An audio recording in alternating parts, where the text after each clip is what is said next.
പ്രിയമുള്ള സഹോദരങ്ങളെ, നമ്മളിപ്പോൾ ഉള്ളത് ഉഹദിലാണുള്ളത്.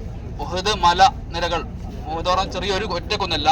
നമ്മൾ നേരത്തെ കണ്ട പല മലകളും ഒറ്റ മലയായും, ജബൽ നൂറ്, ജബൽ സൗറൊക്കെ ഒറ്റ മല. പക്ഷെ ജബൽ ഉഹദ് മല എന്ന് പറഞ്ഞത് ഒരു മലനിരകളാണ്, ഒരുപാട് ദൂരമുള്ള മലനിരകളാണ് ഉഹദ് എന്ന് പറയുന്നത്. മനസ്സിലായില്ലേ? അപ്പൊ ഇവിടെ വെച്ചിട്ടാണ് ഇസ്ലാമിക ചരിത്രത്തിലെ വളരെ പ്രധാനപ്പെട്ട ഒരു യുദ്ധമായിട്ടുള്ള ഉഹദ് യുദ്ധം നടന്നത്. ആ ഉഹദ് യുദ്ധം നടന്നത് കുറച്ച് ഫ്രണ്ടിലേക്ക്, ഈ കാണുന്ന നമ്മുടെ നിങ്ങളുടെ ബാക്കിൽ കാണുന്ന സ്ഥലത്ത് വെച്ചിട്ടാണ് ആ യുദ്ധം ഉണ്ടായത്. പ്രധാനമായിട്ടും മുസ്ലിങ്ങളുടെ ക്യാമ്പ് ചെയ്തിട്ടുണ്ടായത് ഇവിടെ, ഈ പ്രദേശത്താണ് ഉണ്ടായത്. ആ ഈ യുദ്ധത്തില് റസൂലുള്ളാഹിക്ക് ഞാൻ പറഞ്ഞിട്ടുണ്ടായിരുന്നു, റസൂലുള്ളാഹിന്റെ ജീവിതത്തിൽ ഏറ്റവും പ്രയാസകരമായ 2 ദിവസങ്ങളാണ് ഉണ്ടായിട്ടുള്ളത് അല്ലെ. ഒന്ന് ത്വായിഫിൽ വെച്ചിട്ട് ബന്ധുക്കളായിട്ടുള്ള അവര് എറിഞ്ഞു ഓടിച്ച ദിവസം അല്ലേ. പിന്നെ ഉഹദാണ്. ഉഹദിൽ റസൂലുള്ളാഹിക്ക് ഏറ്റവും പ്രിയപ്പെട്ട പിതൃവ്യൻ ഹംസ റളിയല്ലാഹു അൻഹു ഷഹീദായത് ഈ യുദ്ധത്തിലാണ്. അതുപോലെ ഒരുപാട് പ്രധാനപ്പെട്ട സഹാബികളെ ഷഹീദായി. വഹ്ശി എന്ന് പറയുന്ന അടിമയെ കൊണ്ട് കുന്തമെറിഞ്ഞിട്ട്, അയാള് നല്ല കുന്തമെറിയുന്നതിൽ വളരെ എക്സ്പേർട്ട് ആയിരുന്നു. ഹിന്ദ്, അബൂ സുഫിയാന്റെ ഭാര്യ ഹിന്ദ്, ഇതിന് വേണ്ടിയിട്ട് ഇയാൾക്ക് ഹംസയെ കൊന്നു കഴിഞ്ഞാൽ നിനക്ക് അതിനുള്ള പ്രതിഫലമായിട്ട് നിന്നെ മോചിപ്പിക്കാം. ആ മോചനം കിട്ടാൻ വേണ്ടി ഇയാൾ ഒരുപാട് പ്രാക്ടീസ് ചെയ്ത് ഹംസ ടാർഗറ്റ് ചെയ്തിട്ട് പിന്നെ കുന്തമെറിഞ്ഞ് കൊല്ലാണ്ടായത്. അപ്പൊ ഇവിടെ 67 ബാക്കിലൊരു കെട്ട് കണ്ടോ, കുറച്ച് ബാക്കിലേക്കായിട്ട് കെട്ടുണ്ട്. അതിനകത്ത് 67 സഹാബികളുടെ ഖബറുകളുണ്ട്. 67 ഷഹദാക്കൾ അതിനകത്തുണ്ട് ബാക്കിലായിട്ട്. അവിടെ ഒരു കെട്ട് കണ്ടില്ലേ ഉള്ളിൽ? ഇവിടെ ഫ്രണ്ടിലായിട്ട് ഈ രണ്ട് ഖബർ കാണുന്നുണ്ട് അല്ലെ. അതില് നമ്മുടെ ഇങ്ങോട്ട് അടുത്തിട്ടുള്ള ഖബറില് ഹംസ റളിയല്ലാഹു അൻഹുവും അദ്ദേഹത്തിന്റെ പെങ്ങളുടെ മകൻ അബ്ദുല്ലാഹിബ്നു ജഹ്ഷ്, ഇവരുടെ 2 ജനാസകളും ഒന്നിച്ചൊരു ഖബറിലാണ് ഈ അടുത്തുള്ള ഖബറിലുള്ളത്. അതിന്റെ അപ്പുറത്തുള്ള ഖബറില് മിസ്അബ് ഇബ്നു ഉമൈർ റളിയല്ലാഹു അൻഹുവിന്റെ ഖബറാണ് അതിന്റെ അപ്പുറത്തുള്ളത്. മനസ്സിലായില്ലേ? അപ്പോ ഇത്രയും ഉഹദിലെ ശുഹദാക്കൾ മൊത്തം ഈ കോമ്പൗണ്ടിനകത്താണ്. ബാക്കിലുള്ളത് 67 ശുഹദാക്കളുണ്ട്. ഇവിടെ 3 പേര്. ഫസ്റ്റത്തെ ഇങ്ങോട്ടുള്ള അടുത്തുള്ളത് ഹംസ റളിയല്ലാഹു അബ്ദുല്ലാഹിബ്നു ജഹ്ഷും, അപ്പുറത്ത് മിസ്അബ് ഇബ്നു ഉമൈർ റളിയല്ലാഹു അൻഹു. അപ്പൊ നമ്മൾ അവർക്ക് സലാം പറയാ. അസ്സലാമു അലൈക്കും അയ്യുഹ ശുഹദാ, അസ്സലാമു അലൈക്കും ദാറ ഖൗമി മുഅ്മിനീൻ വ ഇന്നാ ഇൻഷാ അല്ലാഹു ബിക്കും ലാഹിഖൂൻ അൻതും സലഫുനാ വ നഹ്നു ഖലഫുക്കും നസ്അലുല്ലാഹ ലനാ വ ലക്കുമുൽ ആഫിയ. നിങ്ങൾ വ്യത്യസ്തമായ രീതിയിലുള്ള ദുആകൾ പഠിച്ചിട്ട് അതൊക്കെ ചെല്ലാം. അവർക്ക് വേണ്ടിയും നമുക്ക് വേണ്ടിയും അള്ളാഹു പുറത്തു തരാൻ വേണ്ടിയിട്ട് അള്ളാഹുവിനോട് പ്രാർത്ഥിക്കുക, സലാം പറയാന്നുള്ളതാണ്.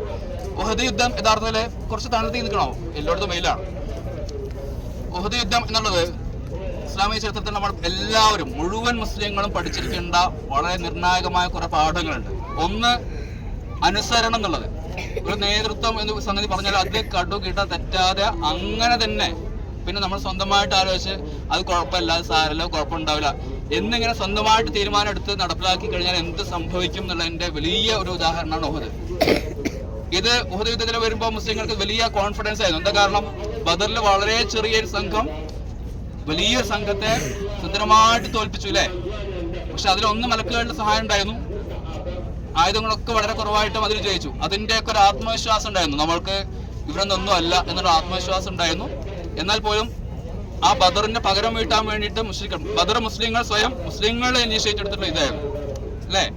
അബൂ സുഫിയാന്റെ സംഘത്തെ തടഞ്ഞ് അവരുടെ കയ്യിലുള്ള നമുക്ക് കൂടി അവകാശപ്പെട്ട സ്വത്ത് തിരിച്ചു പിടിക്കുക എന്നുള്ള നിലയ്ക്കുള്ള ഒരു മുസ്ലിം ഇനീഷ്യേറ്റീവ് ആയിരുന്നുണ്ട് ബദർ. എന്നാൽ അതിന് പകരം വീട്ടാൻ വേണ്ടിയിട്ട് മുശ്രിക്കുകള് അവര് സൈന്യത്തെയൊക്കെ ഒരുക്കി കൊണ്ടുവന്നിട്ടുള്ള അവര് വലിയൊരു സൈന്യമായിട്ടാണ് വന്നത്. അതില് എല്ലാവിധ തിരിച്ചടികൾക്കും സാധ്യത ഉണ്ടെന്നുള്ള റസൂലുള്ളാഹി മുൻകൂട്ടി കണ്ടിട്ടുണ്ടായിരുന്നു. അതുകൊണ്ട് ഈ ബാക്കിൽ കാണുന്ന ആളുകൾ കയറുന്നില്ലേ, ആ കുന്നിനെ ഇപ്പൊ പറയാം ജബൽ റുമാത്ത് എന്നാണ്. റുമാത്ത് പറഞ്ഞാൽ അമ്പെയ്ത്തുകാരുടെ കുന്ന് എന്നുള്ളത് ജബൽ റുമാത്ത് എന്നാണ്. അത് ഇപ്പൊ അറിയുന്നത് ജബൽ ഐനൈൻ എന്നായിരുന്നു അതിന് പഴയ പേര്, ജബൽ ഐനൈൻ.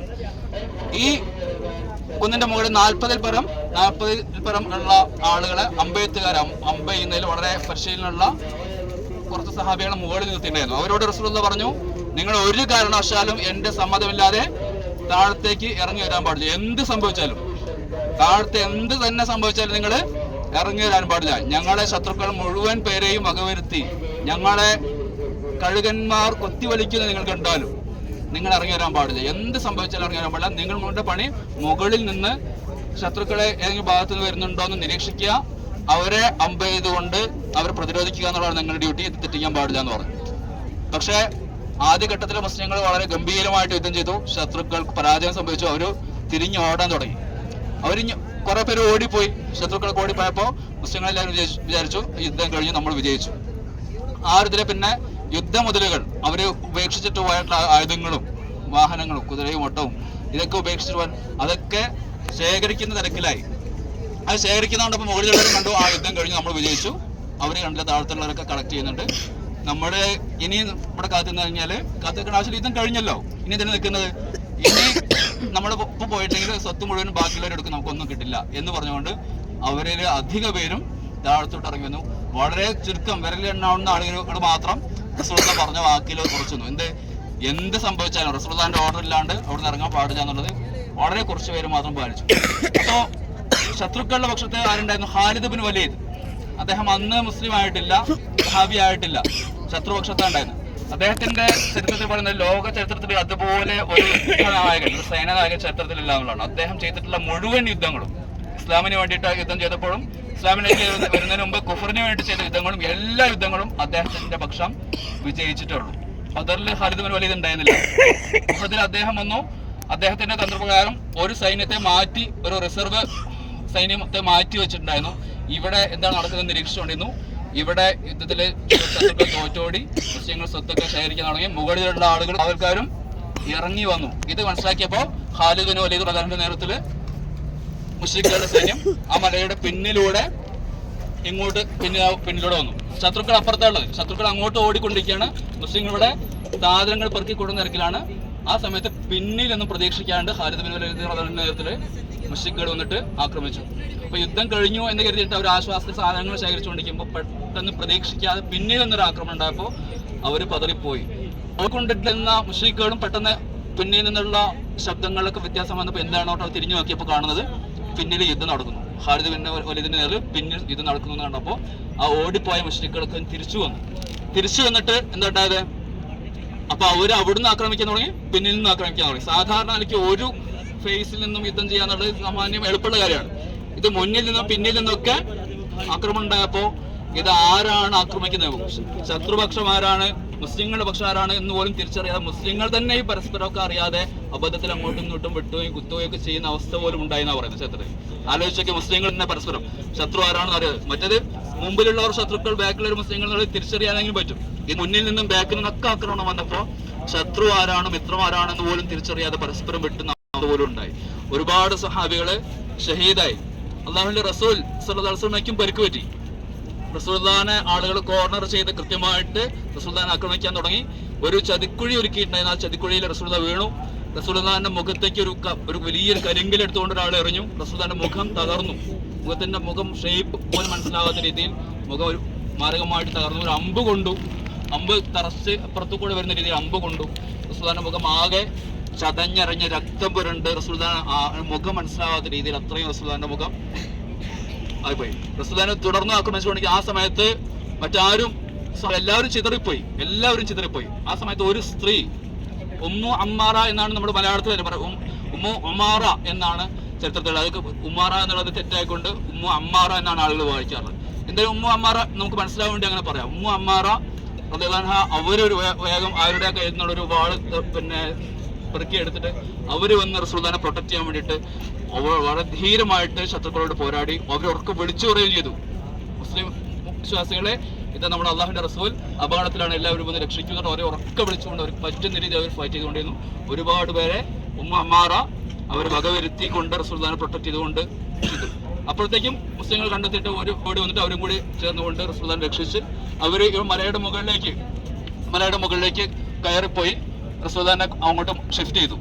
അവിടെ ഒരു ഗുഹയുണ്ട്, ആ ഗുഹയുടെ മുകളിലേക്ക് അവിടെ റസൂലുള്ളാഹിനെ ഷിഫ്റ്റ് ചെയ്തു. എന്തായാലും കുറച്ച് കഴിഞ്ഞപ്പോൾ യുദ്ധം അവസാനിച്ചു. യുദ്ധം കെട്ടടങ്ങിയപ്പോൾ ശത്രുക്കൾ തന്നെ അവർ യുദ്ധം മധ്യമാക്കി മുന്നോട്ട് തിരിച്ചുപോയി. റസൂൽ കൊല്ലപ്പെട്ടു എന്നുള്ള പ്രചാരണം ഉണ്ടായി. മുസ്ലിങ്ങൾക്കിടയിലും മുശ്രിക്കുകൾക്കിടയിലും മുഹമ്മദ് കൊല്ലപ്പെട്ടു എന്നുള്ളൊരു വാക്കുണ്ടായി. ആ കൊല്ലപ്പെട്ടു എന്നുള്ള വാക്ക് കേട്ടതോടുകൂടി മുസ്ലിങ്ങളുടെ എല്ലാ ആത്മവിശ്വാസവും നഷ്ടപ്പെട്ടിട്ട് അവരെല്ലാവരും പിന്തിരിഞ്ഞോടി.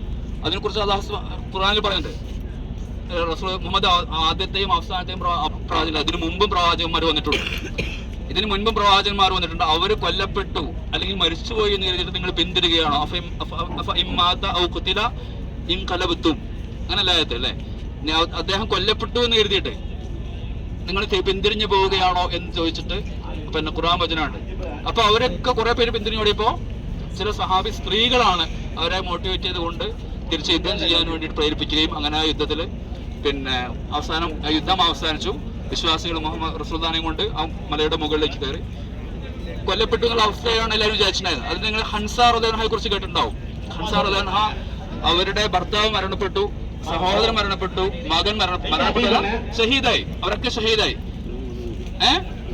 3 മക്കളും സഹോദരനും ഭർത്താവും ഒക്കെ കൊല്ലപ്പെട്ടിട്ടും അവർ വരുമ്പോ റസൂലുള്ളാഹിക്ക് എന്തെങ്കിലും പറ്റിയോ, അള്ളാഹുവിന്റെ റസൂൽ സുരക്ഷിതനാണോ എന്ന് ചോദിച്ചപ്പോൾ അപ്പോഴൊക്കെ ആളുകൾ പറഞ്ഞു നിങ്ങളുടെ ഭർത്താവ് കൊല്ലപ്പെട്ടു കേട്ടോ, നിങ്ങളുടെ സഹോദരൻ കൊല്ലപ്പെട്ടു, നിങ്ങളുടെ മക്കൾ കൊല്ലപ്പെട്ടു പറഞ്ഞപ്പോഴും അവർക്ക് അറിയേണ്ടത് അള്ളാഹുവിന്റെ റസൂൽ സ്വല്ലല്ലാഹു അലൈഹി വസല്ലമയ്ക്ക് എന്തെങ്കിലും പറ്റിയോ എന്നുള്ളതായിരുന്നു.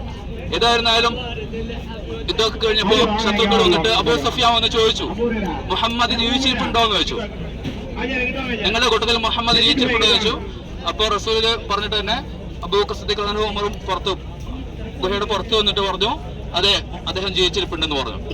എന്നിട്ട് പറഞ്ഞു എന്തായാലും നിങ്ങൾക്ക് മുസ്ലിങ്ങൾക്ക് നാശനഷ്ടം ഉണ്ട് എന്നുള്ളത് വളരെ വ്യക്തമാണ്. ഇത് ബദറിന് പകരമാണ്. ബദറിലെ ഞങ്ങളുടെ നേതാക്കന്മാർ കൊല്ലപ്പെട്ടതിന് പകരമായിട്ട് ഇതാ ഉഹദിൽ ഞങ്ങൾ പകരം വീട്ടിയിരിക്കുന്നു എന്നവര് വെല്ലുവിളി നടത്തി. അപ്പോ അബൂബക്കർ സിദ്ദീഖ് റളിയല്ലാഹു അൻഹു പറഞ്ഞു ഏറ്റവും പകരമല്ല, ഒരുപാട് പേര് കൊല്ലപ്പെട്ടു അല്ലെ?